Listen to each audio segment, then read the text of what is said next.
Um, I'm a little frustrated because I heard a lot about love, and one thing that I know is it's not because of the lack of love that we're not able to feed our children. It's not because of the lack of love that we are able to house people. It's not the lack of love that we are unable to um, save people from dying because they don't have health care. The other thing that frustrates me is people who have experienced poverty, who have gotten the straps for them. Did you hear that? What you just heard perfectly exposes the massive disconnect in Washington, D.C. That was Representative Ilhan Omar, and she is absolutely furious. But who is she angry with? Not another politician, a pastor. Pastor Latasha Fields, a black woman who actually lived the struggle that Ilhan Omar only talks about. What you're about to see is one of the clearest examples of two completely different Americas. One America believes in faith, family, and hard work. The other believes government is the only solution and that you are defined by victimhood. This moment is unbelievable. Ilhan Omar openly mocks a woman who fought her way out of poverty, a woman who beat the odds, simply because she dares to say others can do it too. It's insulting, and it shows exactly what's wrong with these hearings. We're going to watch the entire exchange and pay close attention, because this matters. And if what you're about to see frustrates you as much as it frustrates me, make sure to like, subscribe, and share this video so more people understand what's really happening.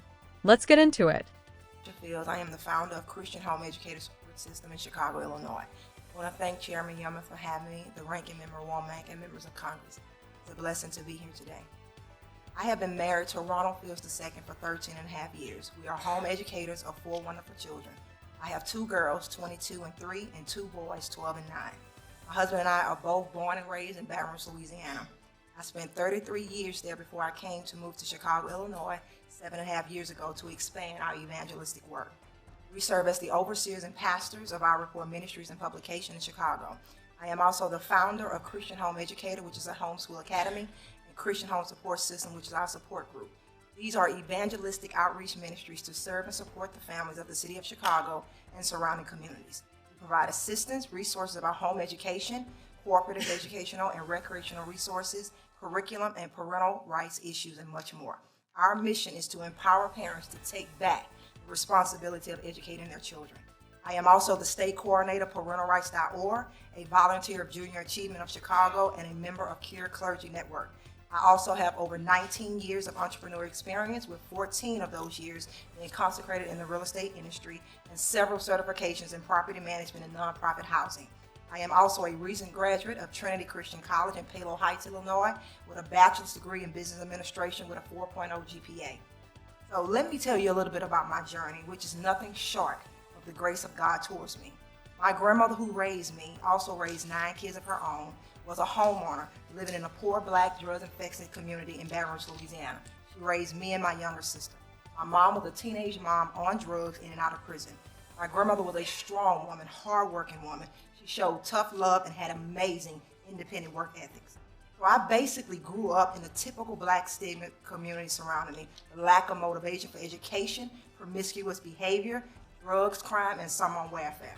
In spite of the circumstances that surrounded my childhood, I was one that often fought against the odds. I had a love for education. I never did drugs and I never committed a crime. But however, I did fall into promiscuous behavior, and at the age of 17, I became a teenage mom.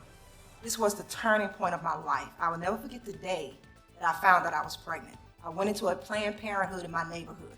I was devastated, I was frightened, and I was scared, because I was one of those kids that excelled in school, was popular in school, played sports, was on the homecoming court. You name it, I was in it. So basically, I kept myself from the normalized behaviors that plagued the black community. So becoming pregnant was embarrassing to me.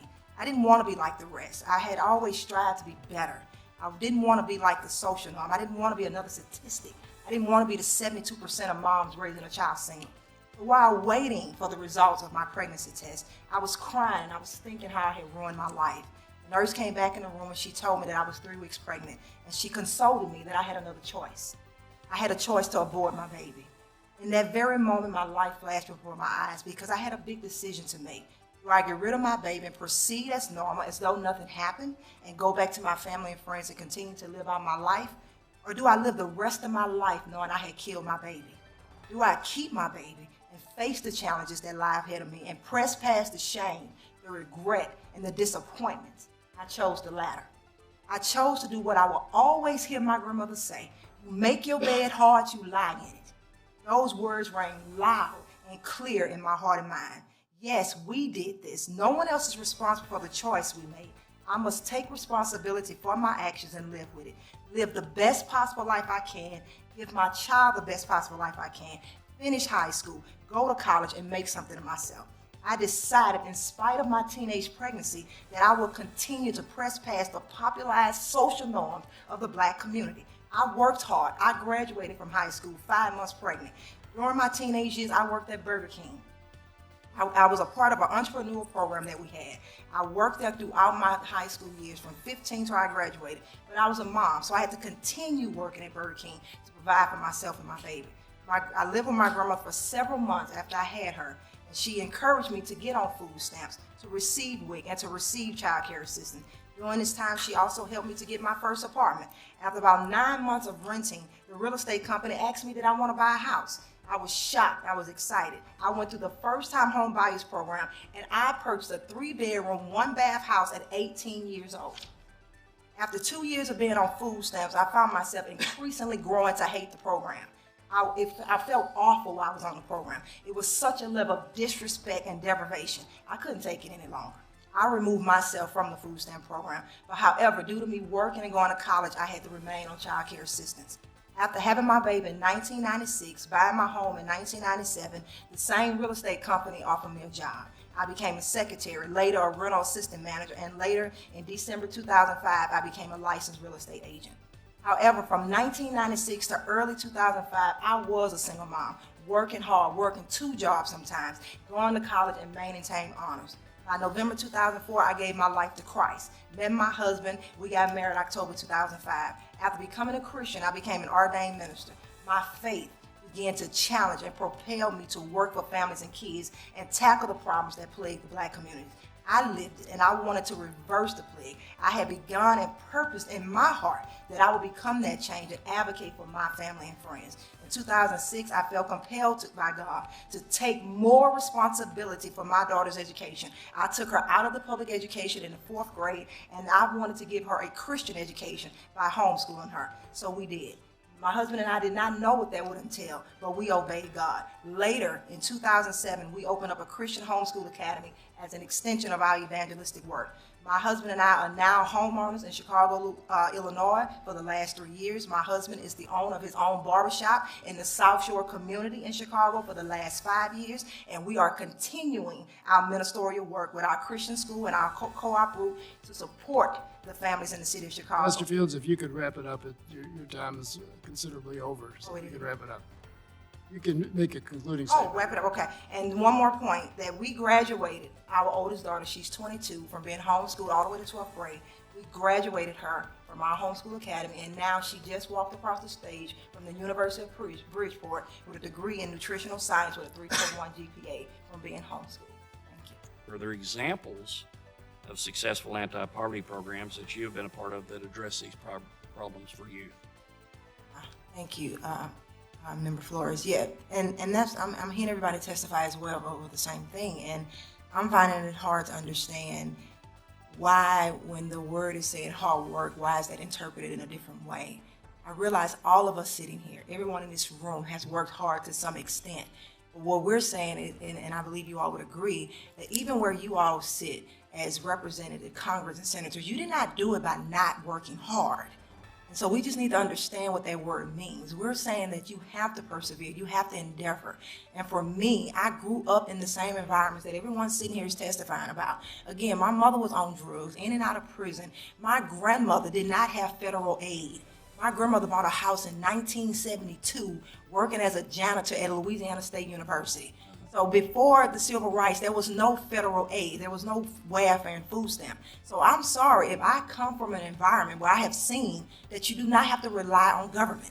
You can work hard and persevere no matter how long it takes. And that's what I did. I got the food stamps for a couple of years. So I'm not here to say totally dissolve it. People do need help. But what I'm here to say, and especially working in the real estate industry, it doesn't have to be perpetual. You know, you got families that pass Section 8 and welfare down like it's an inheritance. The Bible says we ought to lay up an inheritance for our children's children, and it's not government entitlements. When you said you homeschooled your kids, I want to understand what values you teach them. Well, I definitely teach them personal responsibility. And even to add to that, what you were saying about trade, me and my husband both, even though I have a bachelor's degree, I also have a trade. My husband is a barber. He has a trade. We have lived the life they're saying with the living wages. I bought a house making $4.25 an hour. So we understand living on wages, but the way we got out of poverty is what you're saying, is we got trade. We went and got an education. And my husband talk about that all the time. If the government could make trade more accessible, you know, spend those federal dollars so people can sharpen their skills and get out. My husband just bought us a 3-bedroom home, 2 full bath home in Chicago, being a barber with a trade. He has a 10th grade education, and he did it with a trade skill. So those are the kind of programs that we should be advocating for our government, to sharpen our skills, bring back those trade skills into the Black community so that we can rise above poverty. We can't do it with just a high school education all the time. We need trade. We need skills. All right, let's break this down. On one side, you have Pastor Latasha Fields. And listen closely, this isn't a talking point. This is her real life. She grew up in a poor, crime-ridden Black community. Her mother was addicted to drugs and in and out of prison. She got pregnant at just 17. By every metric Ilhan Omar likes to cite, Pastor Fields should have become another statistic. But she didn't. Why? Because she had something Omar's ideology can't stand: values. She had a grandmother who, despite having very little, owned her home and lived by one rule: you make your bed hard, you lie in it. That's personal responsibility. So what did Pastor Fields do? She got a job at Burger King. She went on food stamps briefly, and then realized she hated relying on the system. She called it disrespectful and depriving, and she worked her way off it. At 18, she bought her first house. She found faith, got married, and built a life. And when she came before Congress to offer real solutions, what did she talk about? Trades. She explained how her husband, with only a 10th grade education, supports their family and owns his own barbershop. She talked about practical, real-world paths to success. This is the American dream.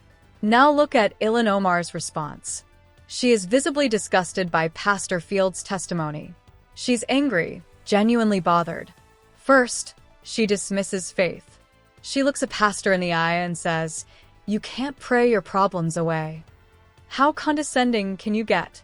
Pastor Fields just explained that her faith was the foundation of her transformation. Omar waves it off like it's nothing. Then Omar tries to lecture her about radical love and immediately twists her story. She claims Pastor Fields succeeded not through responsibility or perseverance, but because she got child care assistance. Did you catch that?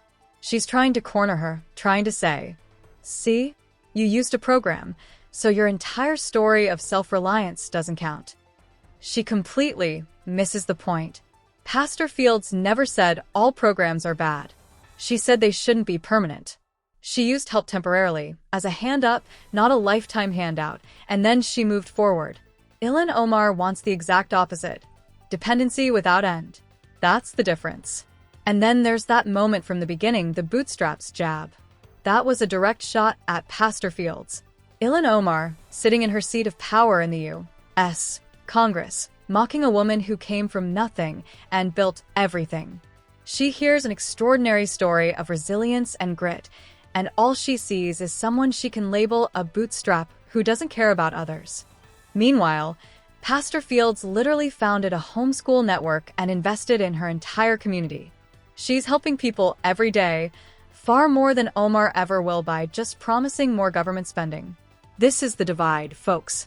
Pastor Fields represents faith, family, responsibility, and the power of the individual. Ilhan Omar represents systems, victimhood, and government dependence. Stories like Pastor Fields shake Omar's entire worldview because they prove it wrong. They prove you are not doomed by your environment. They prove that hard work and perseverance still matter in America. And that's the truth Ilhan Omar just can't handle.